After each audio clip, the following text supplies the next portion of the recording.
and gentlemen, greetings from the International Pythian Council and the Modern Pythian Games team.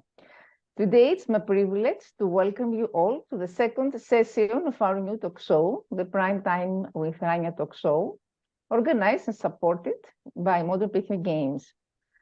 Modern Pythian Games, under the leadership of Mr. Bijender Goel, is the first global cultural movement which aims to unify arts, cultures, and traditional games through international exchanges, activities, and collaboration. And it's a truly great honor for me to be the project director and host of this program.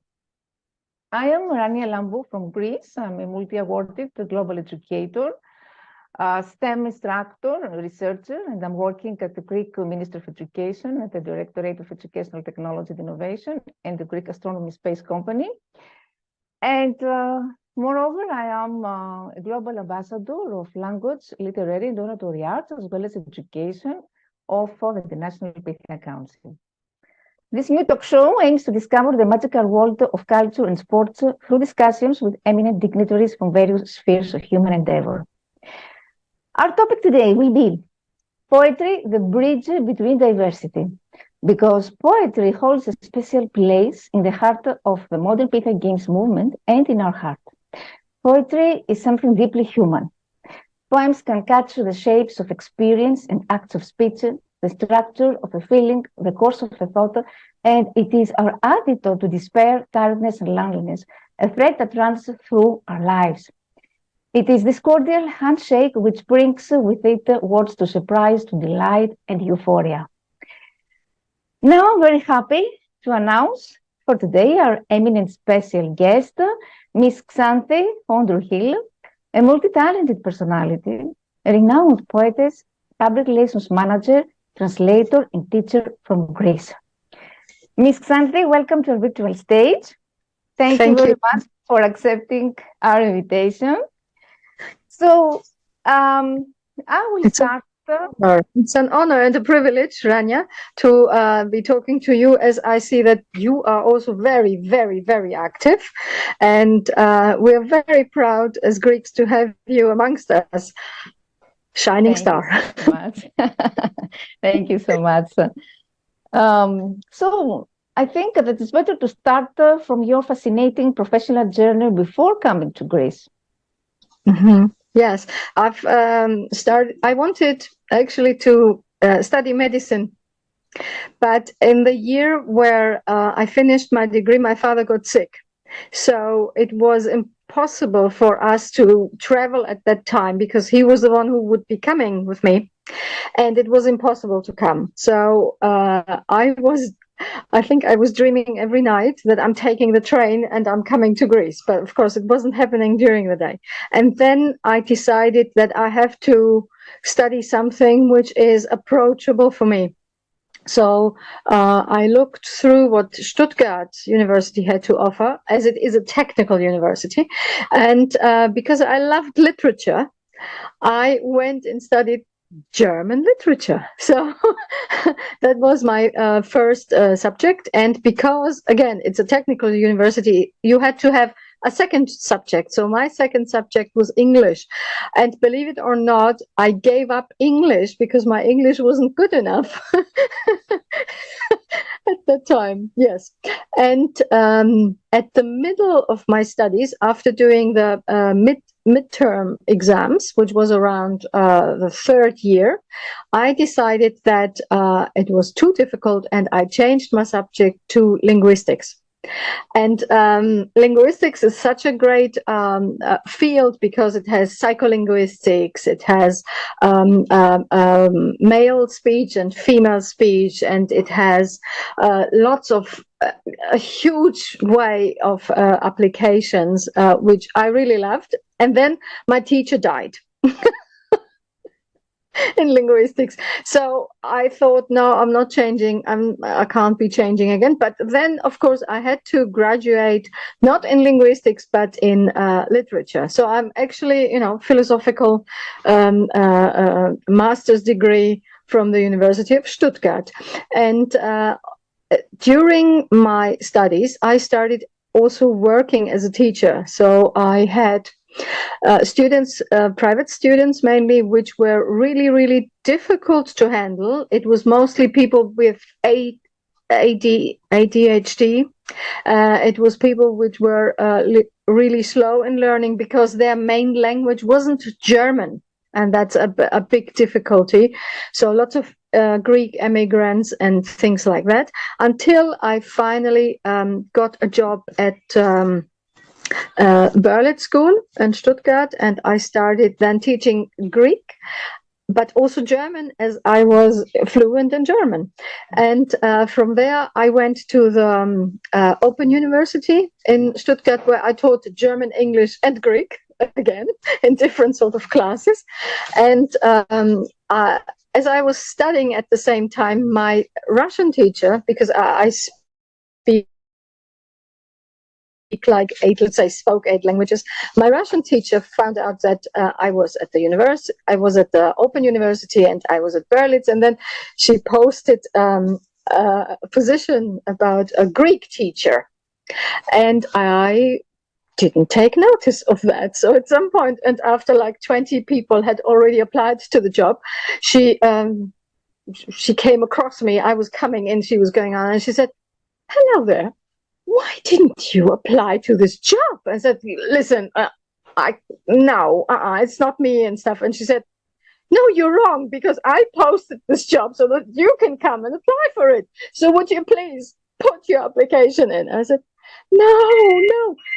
But yes, I did. And then I taught like 3 years as a lecturer for Greek language and culture at the University of Stuttgart until I couldn't do it anymore, because I moved away and got pregnant and married and things like that. So that was quite back and forth. And but I did also other things at the same time, because, you know, arts and crafts and painting and theater is also interesting. I also worked as an actress in a very small theater, where I had like 3 different roles, doing this particular show. It was called Emma and Böbel. And it was a very critical view of how societies change and apply different structures. So that was a big thing. And after a while of getting really, really difficult and more difficult students, I discovered that I could actually write something. I could write an article. It's not that difficult for me. For other people, it's really bad. And I went and studied journalism at the University of Hohenheim, which had a postgraduate student plan. So I went there and said, "Okay, I want to be a guest student. So just let me in to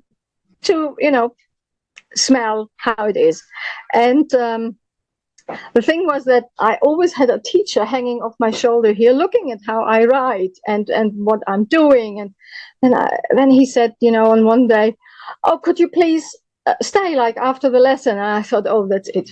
They're kicking me out." And so after everybody left, he said, would you mind working for a small it's not provincial, but it's not the big newspaper, so it was the Cannstatter Zeitung, and it's not regular, but it's every now and then, and diversity and things like that, and cultural stuff, because I really like how you're writing, and I am the chief editor there." So I ended up also really quickly, not even getting through the studies, but working parallel to that. And then I worked for a company which did recycling. So I really started reading up about how you recycle, what you need to do, and how it's done properly. As we talk about the Germans do everything very, very properly. So that was quite amazing, because I worked for a small little town, and I did there the specialty newspaper, where they were like 10 years into that, and they were already doing that, and it was really a small community, but they recycled everything. They had like maybe 30 bins. They did paper, then they did carton, then they did like butter paper, where they took the aluminum off, then they did tins, then they did hard tins, then they did, you're getting where I'm going with. And that was very interesting, because they started at school level. They started this at primary school, and it was amazing, because they recycled almost 90% of whatever was produced in a home garbage. And that was really that opened my eyes, what we're doing with the environment, and how we're a society of take and chuck. And sometimes that is a problem for me, because I can't chuck things which are useful, because I say, oh, that could have another life with a nice wrapper on it, or with a nice painting on it, like a shoebox. You can paint a shoebox and things like that. So yeah, this is my ecological understanding of Mother Earth. And if you actually look at all the seas, or all our rivers in Greece, there is so much garbage in it, which could be handled. We could use that to build our roads.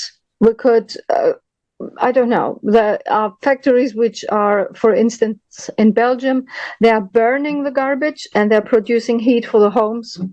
So there are lots of really great ideas what we could be doing, and we're doing none of that. So, wow. I'm surprised. You're really a restless soul. You know that literature, linguistics, theater, you said you were an actress, suits you best than medicine, I'm sure, because you have all this immense creative talent. You're a genius in learning languages. And also, you are very active and sensitized towards global issues like environmental awareness that you mentioned before. And also, you're involved in peaceful activities, in campaigns. In peace campaigns. Yes. So that's actually a very interesting, turbulent journey, I must admit. Yes. And yes. How was your collaboration with the Greek consulate in Stuttgart? Oh, that was actually quite funny, because I didn't go there to work. I went there with the passport of a friend, which got expired, and as he already was coming down from another city, he asked me. I was in a committee which was for the Greek male who refused to. How do you call it? They had like a permit to stay for a certain time in Germany, and then they had to go back to Greece. So if they were, for instance, at their last year, or something got delayed a little bit, this permit never got expired, and then they lost their passport. Yeah, so the passport wouldn't get renewed, and then they couldn't stay in the country and things like that. So we had built a committee where when men were not allowed anymore, for instance, or when it was too difficult, or when they came like already 5 times and couldn't afford to lose another day of work, as many of them were working and studying at the same time, then someone of us girls would go in and ask for a favor. So I was the lucky one on that day to go in and to ask for the favor. And there was a really, really big person kicking everybody out. And I was sitting there waiting to see the consul to ask him for this favor. So, and he was asking everybody, what you want, really strict, really. I said, I came here to ask a favor according to paragraph slash this, according to the European law for this passport. And he said, get into this room. So I went into the room with another girl who I was there with, and then he locked the room, and I thought that cannot go well. Because in my heart I'm a pessimist. Yeah, so I thought this cannot go well. This is a tragedy. So at some point he had kicked out everybody, and he unlocked the door, came in, locked the door behind him. I was still really skeptical. I was really sitting there, really stiff. And he said, okay, so please now tell me, what is the problem? And I said, okay, this student pass expired. He needs to stay in the country, and he would love to go to Greece because his parents are old and things like that. And according to paragraph da da da in the European law, the law states that. So he took the pass, he put it down, he called somebody came and took the pass and took care of that, was taken care of without a second question. And then he said, okay, what is your job? I said, well, I am studying to be a public relations consultant. And then he simply said, you're hired. That was the whole story. And so on that day, what I did, he said, okay, so what can you suggest to me? I'm new here. I don't know anybody. So what do you suggest me to do? I said, you should call the Stuttgarter Zeitung and actually arrange with them a meeting so that they can meet you and introduce you to the German public. And he said, no, really? I said, yes. Excuse me 1 second. So I picked up his phone and called, because I was working at that time from the Cannstatter Zeitung. I had moved to the Stuttgarter Zeitung, and my poetry had already been presented there as one of the, little flower buds of the house of writers in Stuttgart. And I had a very good connection to the cultural department, as I was doing lots of cultural and actually multi-culti, they were calling it. So anything with mixtures of cultures and things like that. So I called there the chief editor and said, I am sitting in the Greek consulate, and the Greek consul, Dr. would like to come and see you. When would it be fitting for you? And he said, hang on a minute, I connect you to the political department, because that is political, and please talk there to the chief editor, my friend so-and-so. So this is how I arranged for him the first meeting to go there. And of course he was very impressed, because the Greek external politics, I have been like a seal with 7 seals on top of it, because whilst our diplomats are taught many things, they don't really know how to use the public relations tools, because it's a difficult story in Greece, and they are doing everything in a different way. So what is common knowledge, like in countries like Albania or Turkey. Turkey has an excellent public relations department on a national and international level, and we are still really new at that. Like, for instance, there should be a public relations department in every consulate. There is no money for that, and this is the job which usually the secretary does, or the consul himself or herself does. And this is, it shouldn't be like that.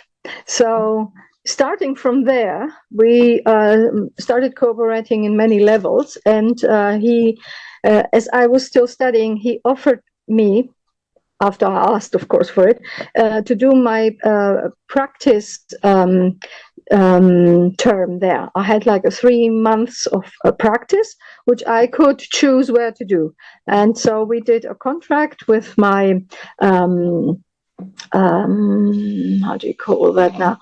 With my postgraduate degree referent, who said, okay, we're going to do, you get the stamps and everything, and then if we have that, we're going to be fine, as it is Germany and everything has to be proper. So I went in and said, okay, you need to sign that and you need to stamp that, and said, yeah, it was done and done. Here's your contract. So, and he said, okay, and what are we going to do now? I said, well, what we should do is plan the day, like something which shows what Greece is in Germany. Yeah, so we came up together, or more likely I came up with the idea of the Days of Greek Culture. As I have seen in the past, there were lots of nations presenting themselves in Stuttgart, especially during the summertime, and it was like the week of Turkey, the week of Spain, the week of Italy, the week of Morocco, if you want, the week of really strange countries we've never heard before, like Mongolian countries. It was completely new for me. So they were presenting a whole week of culture, and I said, Greece has never done that. Why not? And why? And I started asking questions. And why hasn't this been happening? And why hasn't this been happening? And why that? And he said, well, I didn't know that we can do all that. I said, of course we can do all that, because we have the Greek-German friendship clubs, where the people who went to a nice holiday, for instance, on Crete or in Rhodes, which is very popular amongst the Germans, come back, and then they put on a slideshow and they talk about where they've been and where they swim. Why shouldn't we? We have, great culture. We have very nice classical music, because, I started, finding out all these things about the new Greek and classical composers from just the last century. And we have great poets. As you well remember, we have like 3 poet laureates on the Nobel Prize at that time. Just Elitis was just a few years ago, very big and things like that. So we could do things like that, translate a little bit, do a little bit German, a little bit Greek, a nice pianist to play some pieces. And of course, he was very taken with that, because he didn't know all the clubs. He didn't know all the different tribes of Greece. Like in Stuttgart, we had 27 different clubs. 27. A huge amount of number, and everybody was doing like dances. They were doing big feasts. Like every weekend was a different feast in a different, very nice hall. So what we did then is invited all of those clubs into the consulate, which had never happened before. And we said, we want to cooperate with all of you to do like a whole year of Greek Days of Culture. And of course, they were all crazy about it. I said, that's a fantastic idea. Of course, we help.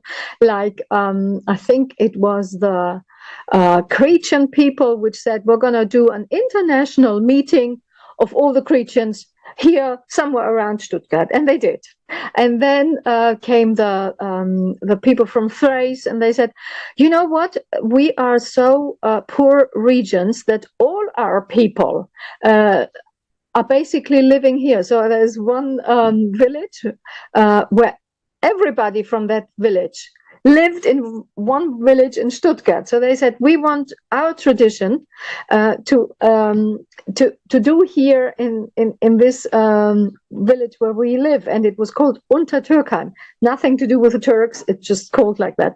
And they went into the mayor and said, we have a tradition where we abduct the mayor of the little town for one day, and we do whatever we want with him, and it's a feast. Yeah, so we will come and take you. You will be blindfolded, and you come with us for a day. And the mayor had such great fun with that they're doing this now every year after that. So things like this, and wonderful. And it was a huge pyramid of suggestions which I had. I said, okay, I want a big, A1 piece of paper, and I want to glue that on my door. So I sat then and started mapping out who we're gonna connect with whom and how we're gonna do it. And I started thinking, football games. Germans love football, Greeks love football. Why don't we get a football game going on with young teams of like a team in Thessaloniki and the VfB Stuttgart? So I picked up the phone and called VfB and said, would you be interested in that? A friendly game, get the masses in. And they said, during summer season? I said, yes. I said, yes, that's a fantastic idea.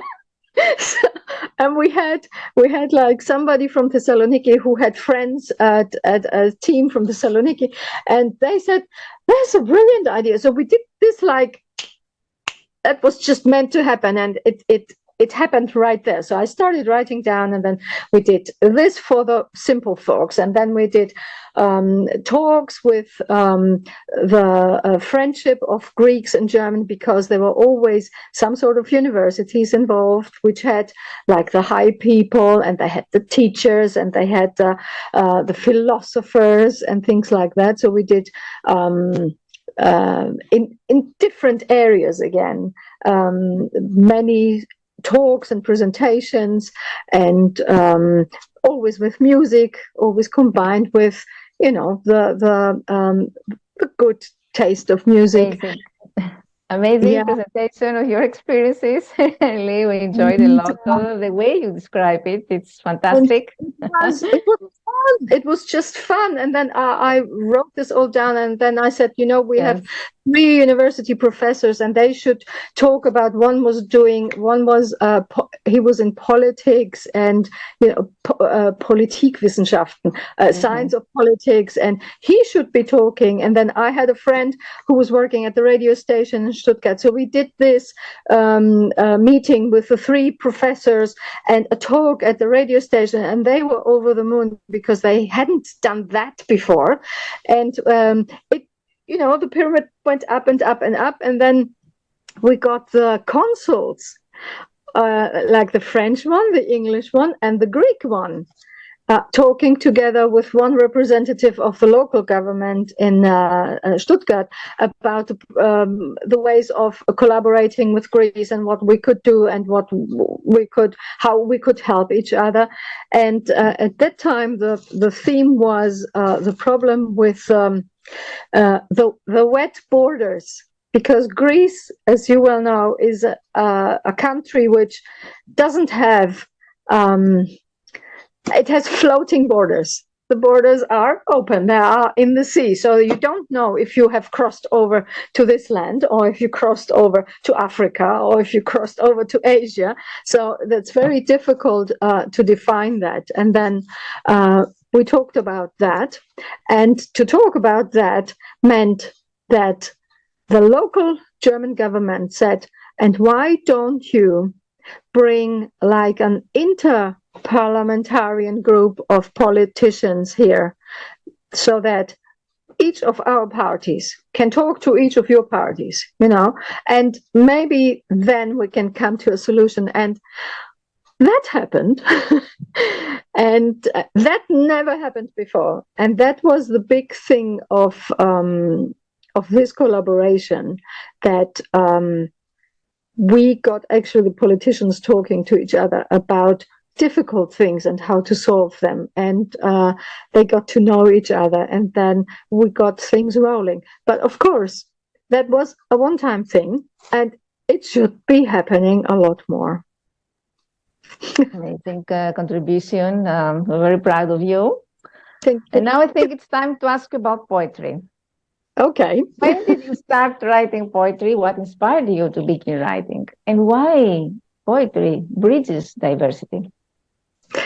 Yeah, well, I started writing poetry when I was very young, because my grandmother was reading, the little things from the daily calendar.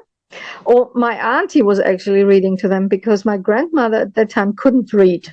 She wasn't educated in reading and writing, but she loved poetry. She loved poetry. She loved the music. She loved rhyming herself, even without knowing how to write. And we were reading one, and then we were making up another one.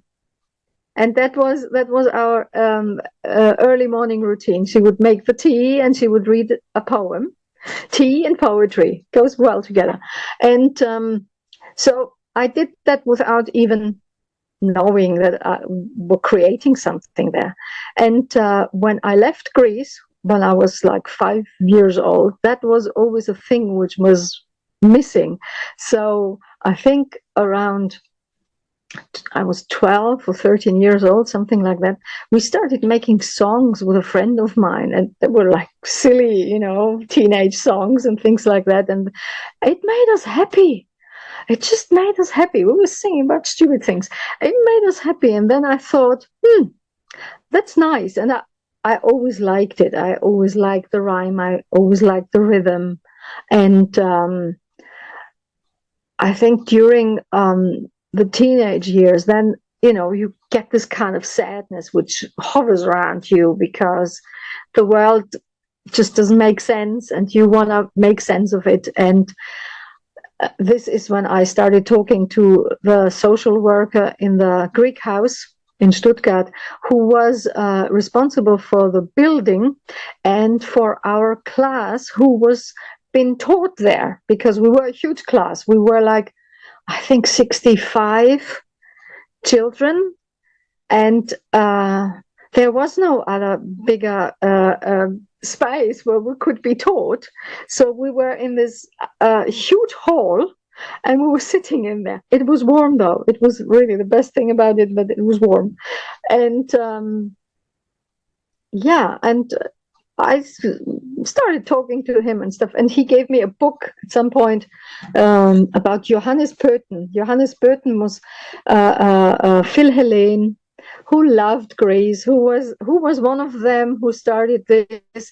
Oh, I went there to Mani, and these are the pictures, and this is the history of it, and did like poems about it, and made everybody fall in love with Mani. So half of Stuttgart went to a holiday to Mani. So that was my first encounter with that. And then I saw his poems, and I thought, oh, I can write things like that. And I gave the book back to him, and he said, no, keep it, it's okay. And if you want to show me maybe something what you have written, that would be okay as well. So I said, how do you know that I've written something? Well, he said, I had a hunch. So I started showing, and of course, he was friends with Johannes Pöten, and of course there was a group behind all that, and of course people got invited. So at the age of 15, I got invited to participate, and of course my parents said no. What poetry? No. So I put that aside, but I continued writing, and this was the big kind of thing. So I wrote, and I gave it to everybody in the class to read, and they were all, you wrote this? No, really? Yeah. No, really? So they were all very impressed, but for me it wasn't good. So at some point, I think I was like 17 or 18, I took the whole folder. I said, this needs to go. So I'm either going to burn it or I'm chucking it now. So I took it and chucked it away.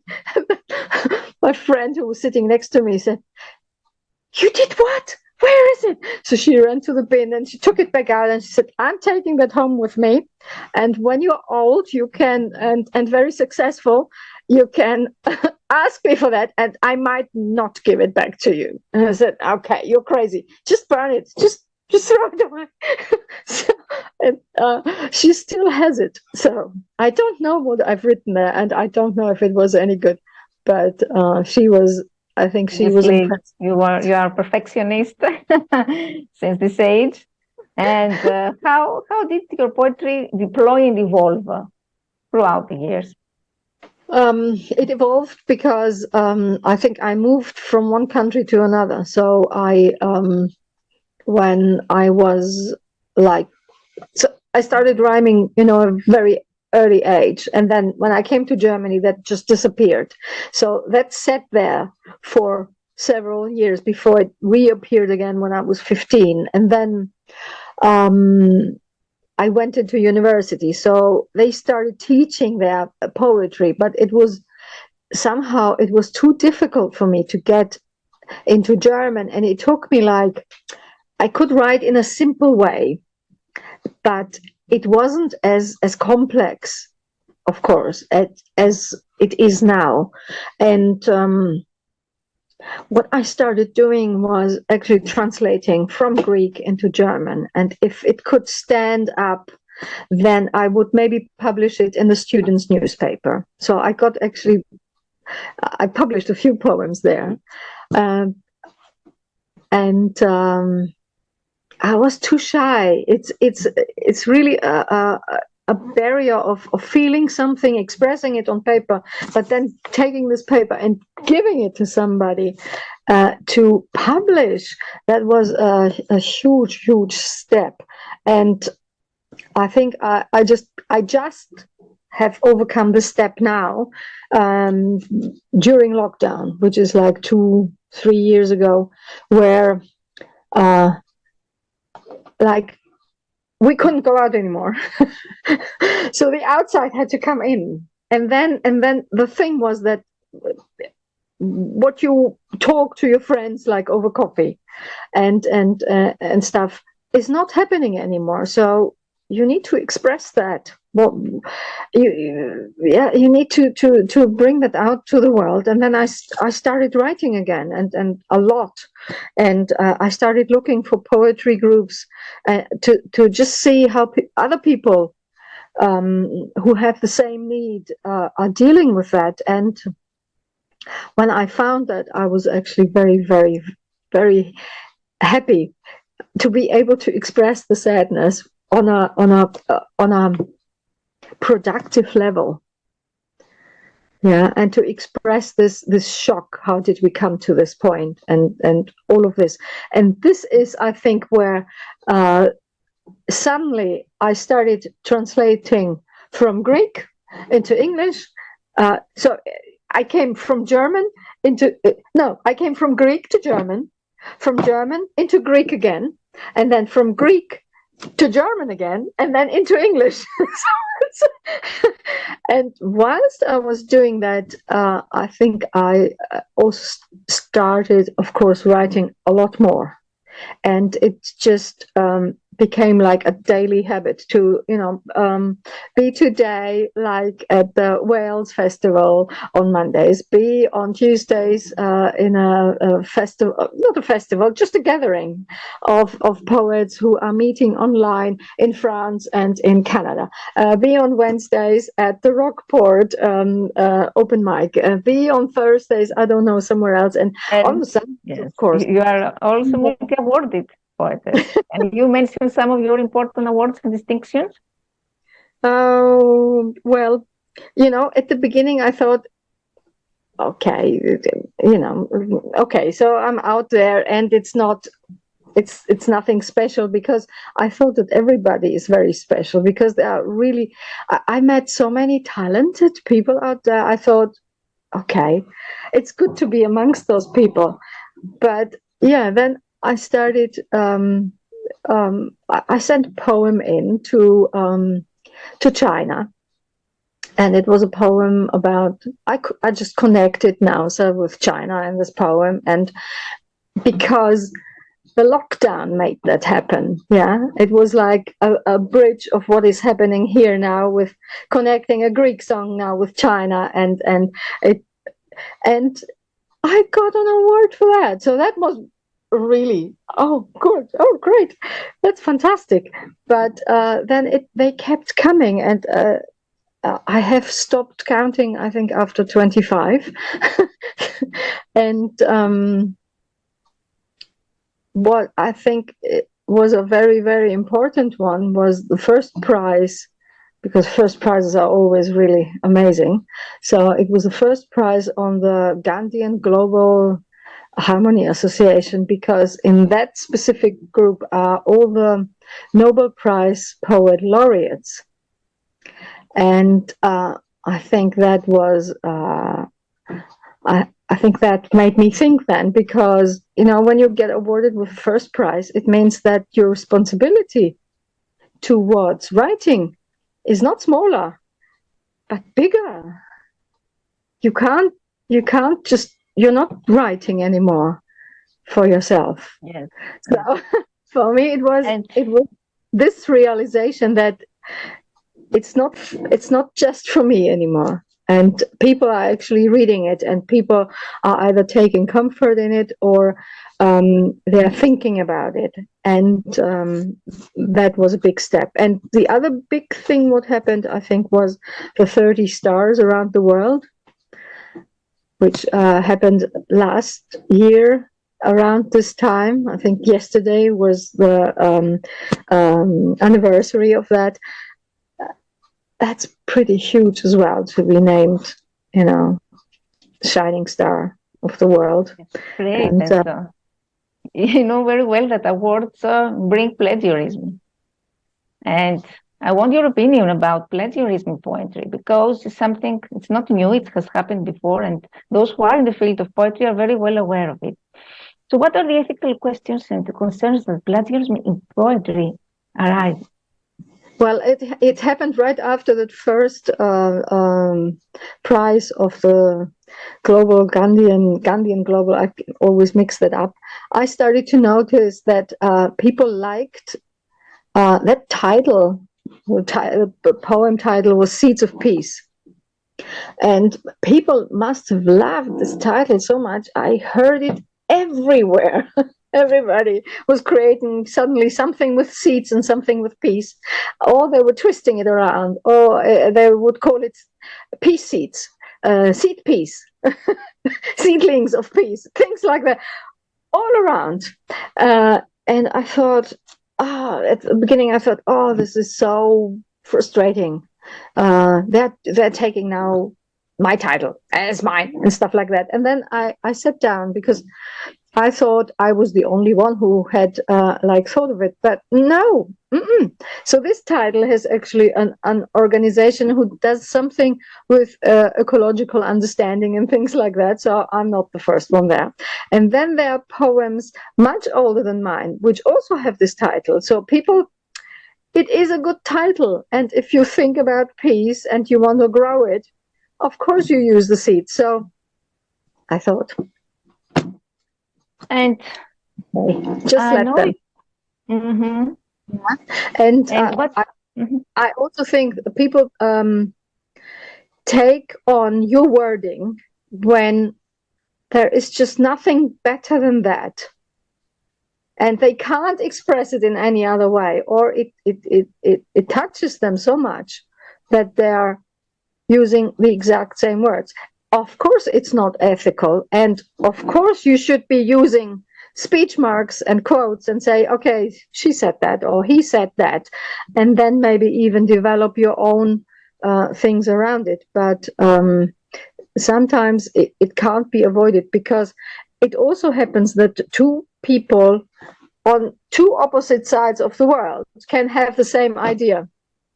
It happens, and then you can't say whose idea was it first. And anybody else can't use this specific text. Like that also happens a lot in poetry. Yes. Like people used to say, poetry unites. Yeah, and then somebody said, "Oh, yeah, but that is my slogan." Yeah, but how can you prove it? Because people have been saying that for decades, for centuries, maybe, because culture sometimes just swaps over. And if it's really great, then people keep using that. Mm-hmm. I don't know. Now, I want you to tell me about this renowned International Poetry Festival of Nausea. What is your contribution? Okay, so my contribution, the craziness of my contribution was that when I came here, like 24 years ago, in 1999, I thought it would be a great thing to do this here in a small town, because many festivals like the Coracle Festival in Wales or festivals in Sweden are done in small places like outside of big city centers in the middle of nowhere. And I thought, why not? So, but the how it should be done just actually came to me like after lockdown, where I should involve the mayor, because the mayor's office, the cultural department, is the one who is responsible for all the halls available to create such events. And I did like events before, like for the past 3-4 years. I was doing every 2 weeks book presentations, poetry presentations, with music and things like that. And I thought, why not get the international community, which I obviously have now, to come here to Nausa. So I started, talking about Nausa, and people said, man, make a festival. We'd like to see the Macedonian tombs. We'd like to see the ancient theater, which is very impressive. We would like to see, whatever else you have there. And this is how it started, like a crazy, crazy idea. And then I went one day into the mayor's office and I said, listen, I have this crazy idea. I know it's Christmas, but I want to do a poetry festival, and preferably in the summer so that many people can come. It's cool here. We don't have so much tourism because we are a ski resort. We have winter tourism, or we have carnival tourism, but in the summer to bring people in. What do you think? And the mayor said, I like this idea. That's not a bad idea at all. And but how do you want to do that? And I said, well, I need your help, because I'm thinking of like 20 people, but they need to sleep somewhere, they need to eat somewhere, and the events I will plan. And Maya said, yeah, do you have any idea where? So I said, yeah, there is like a school which did ecological awareness. And this has the capacity of hosting like 70 children who are coming with the school. Of course, adults don't all want to sleep in 6 bedrooms, but we can spread them out, and there are many bathrooms and facilities. So it's quiet, it's clean, it's not a 5-star hotel, but people will make do for a few days. And he said, that's a great idea. And the food we will sponsor. So they sponsored the food, and we started cooperating, and I was sending them the progress and things like that, and they just loved it. And the poets last year, I have to tell you, it was the first one ever where we got together, and it was like we knew each other from previous lives or something like that. It was awesome initiative, wonderful. But at the same time, we know that you are a great teacher, and it's important to teach poetry in the school classroom, because poetry today suffers from an image problem. I mean that in a curriculum that favors practical skills of creativity, poetry, I think, gets overlooked. So can you share with us some teaching strategies of how we can teach poetry and art general in the classroom? Some tips. In the classroom, I don't know how you actually can teach in the classroom, because I've never taught poetry. It's not something I was taught to be able to teach, but I can tell you what I did with children, which I'm meeting every year, because some of the schools around here have invited me, especially on Poetry Day, to talk about poetry. So I went like this year, and I spoke in the open theater which the Lyceum in Nausa has, and there are 2 schools together in one, and there were children from both schools there. So the teacher had done like an initiative where they were talking about poetry, and then the children had started to write poetry, but then they were very shy with sharing, as we well know teenagers are. And then they started, you know what they do then? They deflect. And then they say, we didn't have time to write. And, oh, yeah, we had homework. And I said, guys, who are you talking to? What are you talking about? A poem. A poem grabs your hand and says, you have to write me now. It's 3 o'clock in the night and you have Especially, you know, if we encourage them to turn poems into illustrations, or if we use music also to fix poetry, or we can use technology with, because young people now are techno savvy. So digitally also, this can be a motivation for students. Yeah, there are many ways to actually get people to write, but the one very important one is actually for them to admit that they're writing. And I think with that thing where I did, what are you talking about? You know, my arm gets pulled out at night. They started laughing their heads off. They were all, and then they started pulling something out of the back pocket and saying, you know, I just wrote that. and listen, I was listening to what you were saying, and I read that Piece of Seeds poem and Seeds of Peace, and I heard that, and then I wrote this, and they were coming out with a love poem, and then and one was inspiring the other, and it was just such a wonderful session with those children that I've never had before. And sometimes on another school in Halkida, where I have a friend who does German lessons, so she's very kind. It's Eleni Tsarucha, who is always inviting me to just read a poem and to explain what I did. And then they start asking questions and getting really interested. And you actually see that there is something there which wants to spark. And this is when you start, for instance, to say inspiration can strike you in the middle of the road. Mm-hmm. And it can strike you like you see, why do people write a poem about the moon? Because it just strikes them with such beauty that they have to take it out and onto the paper. Or why do you sit and watch the sunset? Mm-hmm. The simplest things, or the color red, the simplicity of a painting.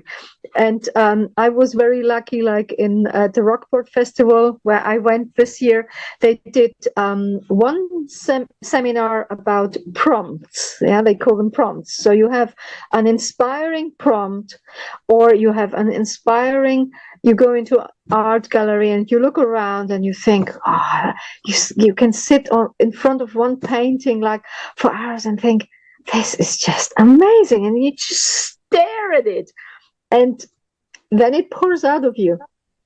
And I met this wonderful painter who is doing wonderful, really, aquarelles about the beach. I think Lynn something. I'm sorry that I don't remember her name. Art is so inspiring. I was standing in front of this rocks and the sea. It was moving for me. It moved me, and I wrote something about her poetry. And as I was going home on the beach in Rockport, I saw other works of her, and I thought, that's her. You know, it is something like it's showing the identity of the painter, and it was such a strong thing. So I went in and I said, are you the painter? And she said, yes. I said, I'm so happy to meet you, because I saw your painting in the gallery. I wrote something about you, but it's such an amazing work you're doing. I love the sea. It speaks to me. And you know what? She's sending me now every week her artwork, and really, it does speak. I'm sure I have already written like 4 or 5 poems just about that. And inspiration can be found anywhere. You look at the peach blossom, for instance. Yes. Yes, and also Greek civilization, I know, inspires you. And you promote ancient Greece all around the world. So what is the impact of Greek civilization in the modern society? How the light of ancient Greece inspires different aspects of the contemporary world? I think that Greek civilization is still inspiring, basically on a daily basis, because we have like modern words being taken out of the Greek context and being applied like to modern electronics or new technical appliances which are coming out, which just the language is very inspiring, but also the culture. So we have like the Pythian Games, where which were held every 4 years, which was games for people with theater, with songs, with poetry, and it was the event to stop the wars. It was a huge impact, those games, on the civilization at that time. And I really hope that we can recreate that, because it's really a shame that people of different sports are not allowed to travel to the Olympic Games because their country is in war with some other country. I mean, why are they punished for something they are not responsible for? This is very sad. People should meet. There are like other organizations like PEN International, for instance, who is meeting with all the delegates from all the countries, even when these countries are at war with each other, so that they can discuss how to overcome it, if possible. And this is to discuss how to overcome difficulties through art, through culture. And culture is the actual thing which swaps over the borders. But culture is not something you can contain, and inspiring things are not something that you can contain. They are contagious. It goes out, it floats out, like the Greek civilization. Greek civilization you have all over the world. You have, like in America, you have it inspired the Renaissance. And it's a great honor to have you in the team of Modern Pythian Games as convener of language, literary, and oratory arts. So what is your vision about Modern Pythian Games, founded by Niceder Goel? I really wish we can achieve what the ancients did. Just copying what they did in their vision. If we copy that alone, it would be amazing results, because today we don't only have the physical presence somewhere we can hold digital festivals.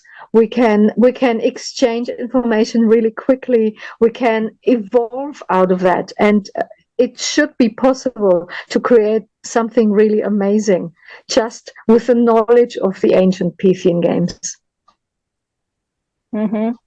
Absolutely, and Modern Pythian Games platform is always close to poets and offers them pathways to showcase and develop their talent. We support poetry and culture in general, providing poets with many opportunities to flourish. So thank you so much, Ms. Xanthi, for this really fantastic discussion. We learned so many things from you. I love the way you described all your experience and your feelings and what inspired you to write. Sadness, yes, I think is the main motivation behind any successful poem. And I would like to thank, of course, Mr. Niceder Goel for this great opportunity for me to produce this talk show. Thank all the audience who watched us live from various social media handles, and we are renewing our appointment with new interview sessions and new special guests. Thank you very much. Thank you for having me. It was a wonderful evening. Thank you, Ms. Xanthi. Thank you. Thank you.